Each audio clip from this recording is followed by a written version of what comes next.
Hello aspirants, ये कुछ features हैं, आप चेक कर सकते हैं।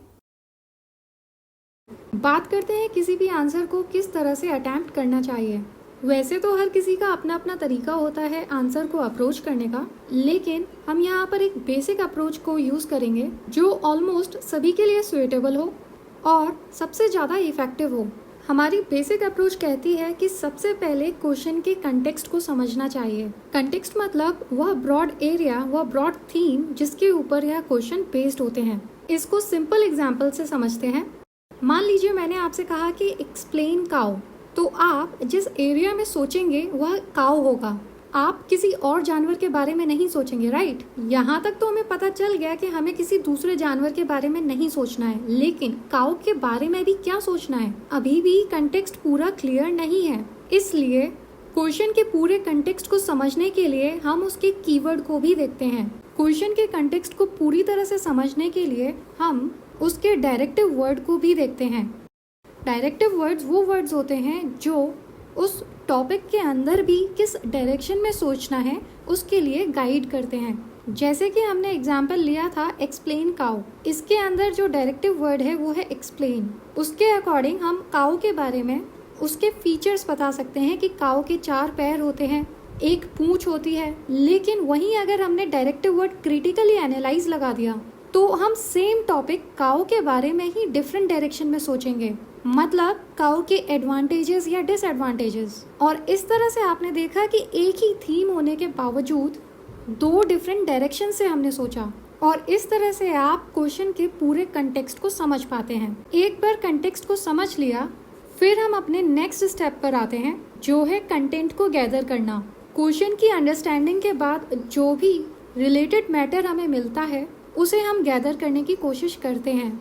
कोई भी रिलेटेड एग्जाम्पल, डेफिनेशन, स्टैट्स या फिगर्स, उन्हें हम या तो अपने दिमाग में रखने की कोशिश करेंगे या फिर उनके रफ पॉइंट्स बनाकर रफ पेज पे लिख देंगे, क्योंकि एक बार कंटेक्स्ट समझने के बाद हमारा दिमाग सभी डायरेक्शन से उससे रिलेटेड कंटेंट को गैदर करने की कोशिश करता है। और ये इन्फॉर्मेशन रॉ होती है, अनफिल्टर्ड होती है, और ऐसा भी हो सकता है कि वो टोटली रिलेटेड हमारे क्वेश्चन की डिमांड से ना भी हो। और अगर आपने उसे डायरेक्टली अपने पेपर पे लिख दिया तो हो सकता है कि आप क्वेश्चन की डिमांड से डिविएट हो जाएं और फिर आपको मार्क्स भी अकॉर्डिंगली मिलेंगे। इसलिए उस रॉ इन्फॉर्मेशन को अच्छे से प्रेजेंट करने के लिए हम लास्ट स्टेप पर आते हैं, स्ट्रक्चर। किसी भी आंसर के अंदर 3 बेसिक कंपोनेंट होते ही हैं। पहला इंट्रोडक्शन, दूसरा बॉडी और तीसरा कंक्लूजन। किसी भी क्वेश्चन के आंसर में इंट्रोडक्शन, बॉडी और कंक्लूजन किस तरह से लिखना है वह क्वेश्चन टू क्वेश्चन डिफर करता है। जिस तरह का क्वेश्चन होता है उसी तरीके से हम लिखते हैं तीनों कंपोनेंट। दूसरा आपकी नॉलेज पर डिपेंड करेगा, जितनी ज़्यादा नॉलेज होगी, रिफाइंड नॉलेज होगी, उतना रेलेवेंट इंफॉर्मेशन नॉलेज आंसर्स के अंदर लिखी जा सकती है। और फाइनली आपके एक्सपीरियंस पर डिपेंड करेगा कि आपने कितनी प्रैक्टिस करी है, जिसकी वजह से आप क्विकली क्वेश्चन के डिमांड को समझ पाते हैं और उतना ही जल्दी उसे लिख पाते हैं। यह सब धीरे धीरे आंसर राइटिंग की प्रैक्टिस करने से आ जाता है। और इस तरह से अगर आपको क्वेश्चन का कंटेक्स्ट समझ में आ गया, फिर आपको पता चल गया कि कंटेक्स्ट से रिलेटेड, मतलब क्वेश्चन की डिमांड से रिलेटेड क्या कंटेंट लिखा जा सकता है, आपने अप्रोच के दूसरे स्टेप के अकॉर्डिंग कंटेंट को गैदर भी कर लिया और फिर रियल पेपर पे आपने स्ट्रक्चर कर दिया, तो इस तरह से आपका आंसर कंप्लीट हो जाता है। परफेक्शन की तो कोई लिमिट नहीं है, लेकिन यह अप्रोच फॉलो करने के बाद आपको एक ऐसा आंसर मिलेगा जिसे एग्जामिनर चेक करेगा तो मजबूर हो जाएगा आपको अबव एवरेज मार्क्स देने के लिए। इसलिए हम आगे इसी अप्रोच का यूज करते हुए क्वेश्चंस को डील करेंगे।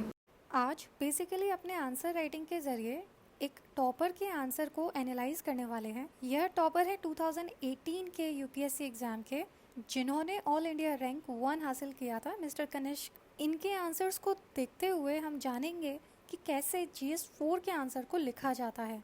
अगला क्वेश्चन है, in order to improve the bureaucratic work culture and productivity there is a need to downsize government and privatise some of the services, critically discuss with examples. Question पूछ रहा है कि bureaucratic work culture को improve करने के लिए, उसकी productivity को इम्प्रूव करने के लिए गवर्नमेंट को अपना वर्क लेबर, जो वर्क फोर्स साइज है, उसे कम कर देना चाहिए और कुछ सर्विसेज को प्राइवेटाइज भी कर देना चाहिए। इस स्टेटमेंट को क्रिटिकली डिस्कस करना है एग्जाम्पल्स के साथ। क्वेश्चन के कंटेक्स्ट को समझेंगे। यहाँ पर बात हो रही है गवर्नमेंट के जो वर्क फोर्स है उनको कम करने की और कुछ सर्विसेज को प्राइवेटाइज करने की।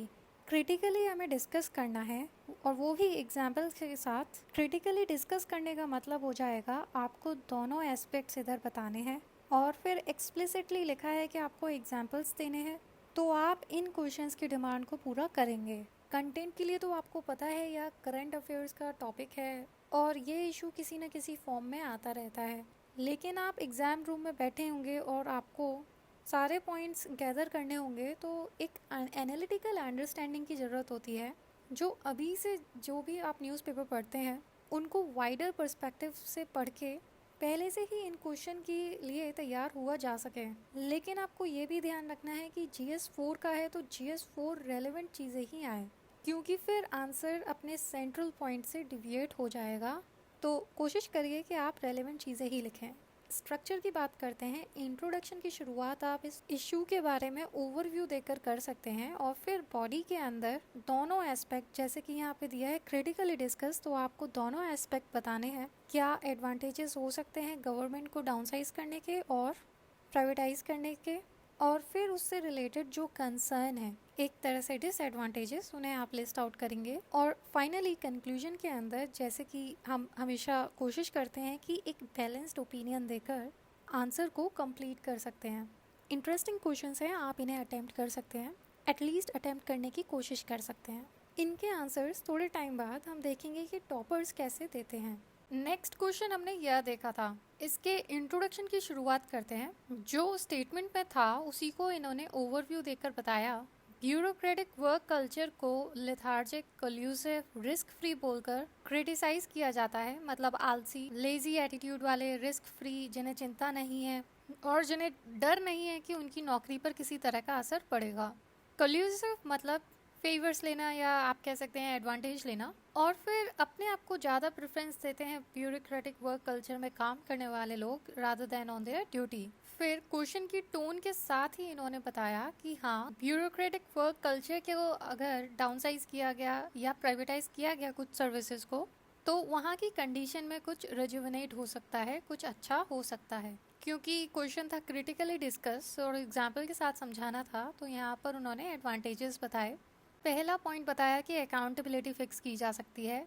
छोटे एनवायरनमेंट में, मतलब कम लोगों के साथ, टीम कोऑपरेशन ज़्यादा स्ट्रॉन्ग होता है। मेरिट में प्रमोशन रिकॉग्निशन के बाद मिलना, और फिर वही फंडा कि मिनिमम गवर्नमेंट होगी और मैक्सिमम गवर्नेंस होगी।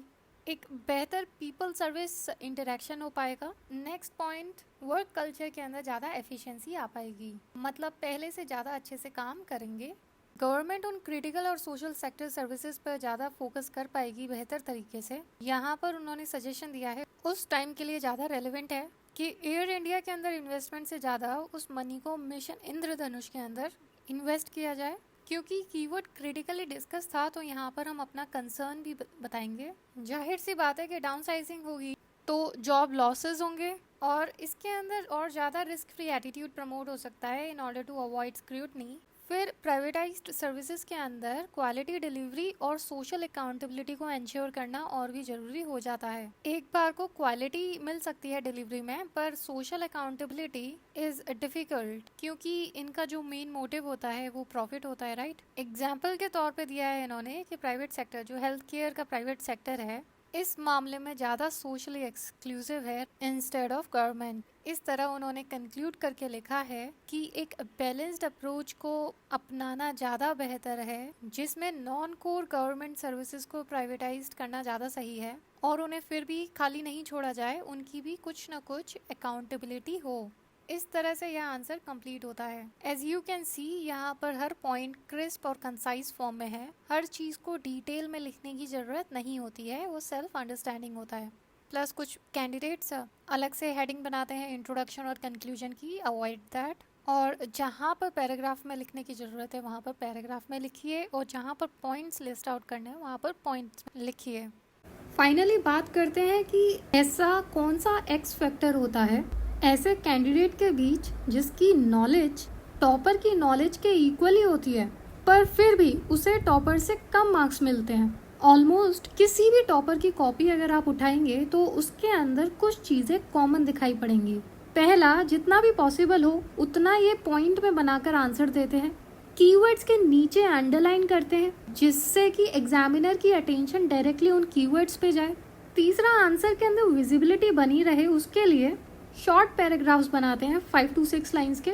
डिपेंड्स ऑन इंडिविजुअल हैंडराइटिंग, जितना पॉसिबल हो वहाँ पे फ्लो चार्ट्स, डायग्राम, मैप लगाने की कोशिश करते हैं और इस तरह से एक एक्स फैक्टर आंसर के अंदर आ जाता है और उनकी कॉपी दूसरों की कॉपी से अलग दिखाई पड़ती है। आप भी इन बातों का ध्यान रखिए, डेली आंसर राइटिंग करते रहिए जिससे कि ये सारी चीज़ें आपकी आदत में आ जाए। इतना ही इस वीडियो में। Keep writing, all the best, see you in the next video.